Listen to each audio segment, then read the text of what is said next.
Viveiro volverá a vibrar durante 3 días ao ritmo desenfreado do Resurrection Fest. Dende este xoves e ata o sábado, medio cento de artistas farán tremer os 3 escearios do Campo de Lavandeiras. Además de un hecho cultural, se ha transformado en un hecho socioeconómico de primeira línea para Viveiro e para Galicia.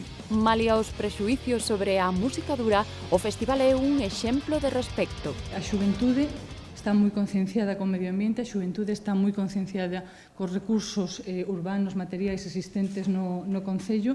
En 7 anos, a cita converteuse en todo un referente en Europa. Abarcamos grupos de punk, grupos de metal e grupos de hardcore con todos os subgéneros que eso conlleva.